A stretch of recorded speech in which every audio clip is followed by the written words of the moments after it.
students, today we will see the next chapter of supplementary reading textbook for the 6th standard. The chapter name is The Old Clock Shop.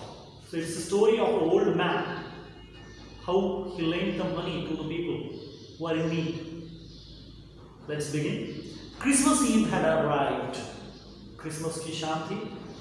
As last minute shoppers were going home. मतलब आखिरी में जो भी shopping करने वाले थे वो सभी अभी घर जा रहे थे यूएसए. तो साल्ट लेक नाम की सिटी है अमेरिका में, United states of America.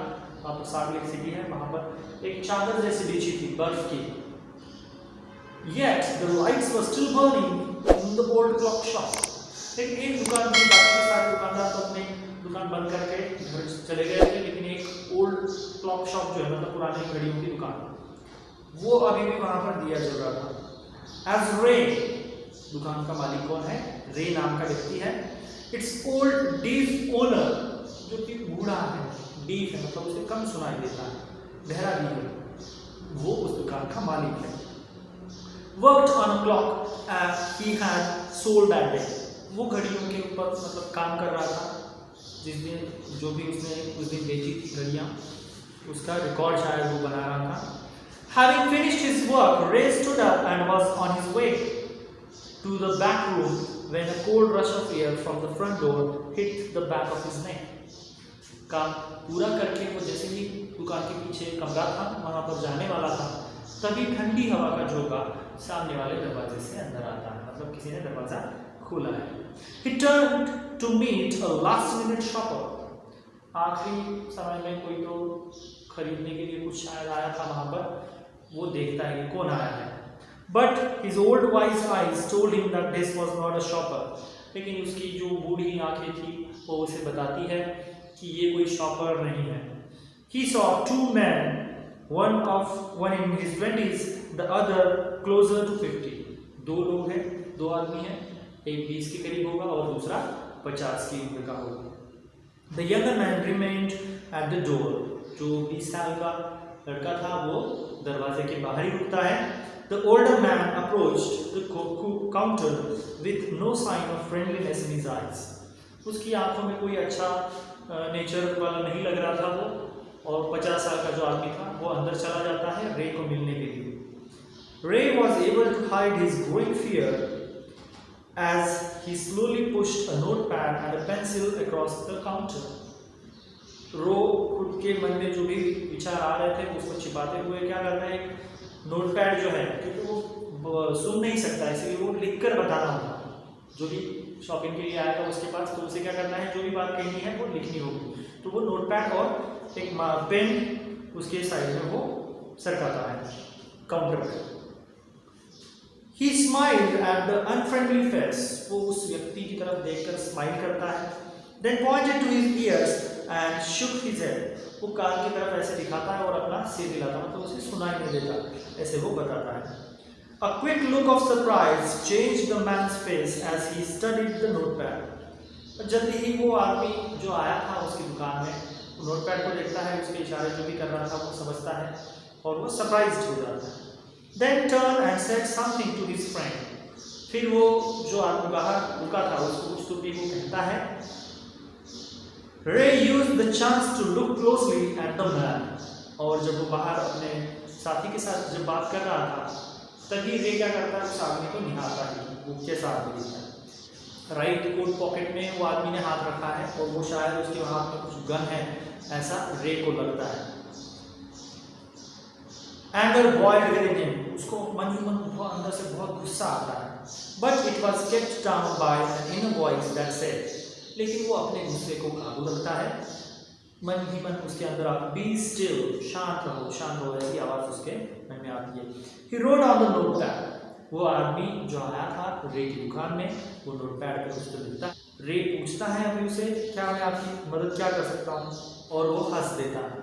Cruel मॉकिंग smile, मतलब जैसे कि अच्छा नहीं लगता कोई हंसता है तो इस तरीके से वो स्माइल करता है जिससे वो रे को बिल्कुल भी अच्छा नहीं लगता. Why his friend remained at the door. उसका जो साथी था वो दरवाजे पर ही क्यों रुक गया. They looked like men who were down on their luck. ऐसा लग रहा था कि वो दोनों लोग क्या हुए थे, इसकी दुकान में लूटने के लिए आए हैं। And were now ready to try something they would later be sorry about. और अब शायद वो ऐसा कुछ गलत काम करने वाले हैं जिससे उनको बाद में पछतावा हो। The clock ticked on. रे की घड़ियों की दुकान थी, दीवार पर कई सारी घड़ियाँ टंगी हुई थी और उनमें से आवाज़ आ रही थी। रे calmly wrote another message. रे नोटपैड पे एक मैसेज लिखता है। Have you come to pick up a clock or watch? क्या आप घड़ी खरीदने के लिए आए हो या कोई वॉल क्लॉक लेनी है आपको? फिर वो दीवार की तरफ इशारा करके बताता है कि देखो ये घड़ियाँ हैं सारी, इसमें से कोई चाहिए आपको? He was not a pawn broker. वो कोई pawn broker नहीं था, मतलब वो कोई साहूकार नहीं था। pawn broker मतलब क्या? साहूकार, जो पैसे लोगों को उधार देता है, लेकिन लोगों को वो मना भी नहीं कर सकता है। The needy people who placed their old watches or clocks before him for anything they could get. लोग क्या करते थे, उसके पास घड़ियाँ गिरवी रखते थे, उसके बदले जो भी पैसे मिलते वो उन्हें दे देता था। He loaned more than he should.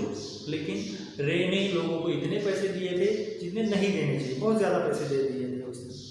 They would be there when the owners wanted them back. और जो घड़ियाँ लोग गिरवी रखते थे, जब भी उन्हें घड़ियाँ वापस चाहिए थी तो वो आते थे, पैसे देते थे और अपनी अपनी घड़ियाँ वापस ले लेते थे। और रे इसके बदले में ना ही कोई ब्याज लेता था, जितने पैसे उसने लोगों को दिए थे उतने ही पैसों में उनकी घड़ी उन्हें वापस दे देता था।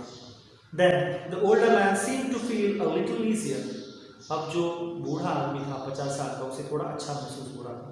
Took out his hand from his pocket and quickly looked at the watch on his wrist.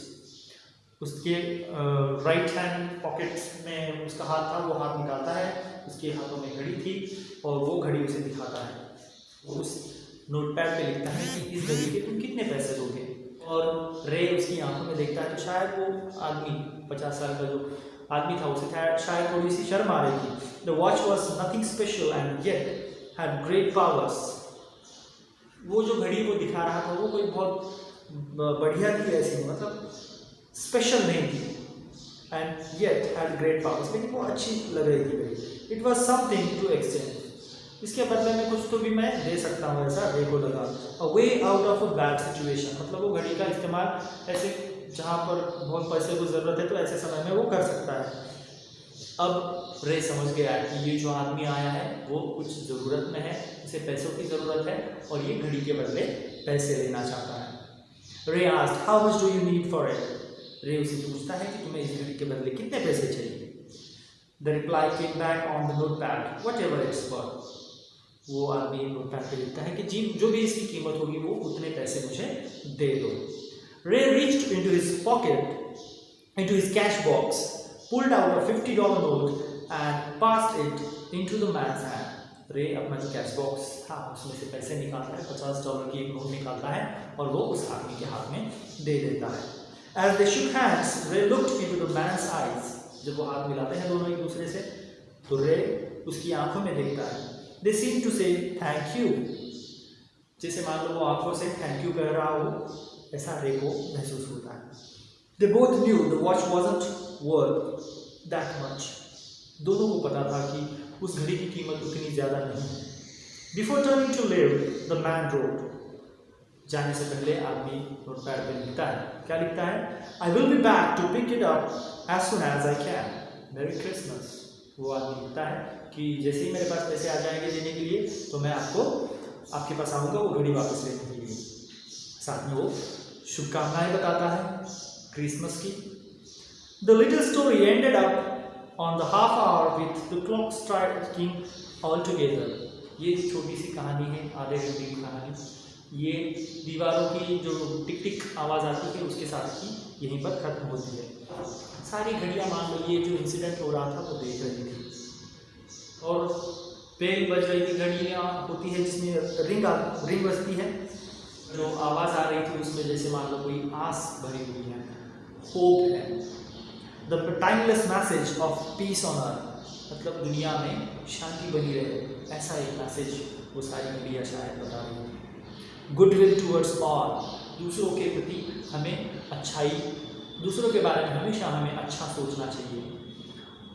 All was felt by 3 men who stood in the old clock shop. जो 3 लोग उस घड़ी की दुकान पे थे, तो तीनों के मन में ऐसा ही था कि शायद शांति बनी रहे, दूसरों के बारे में हम हमेशा अच्छा सोचते रहे।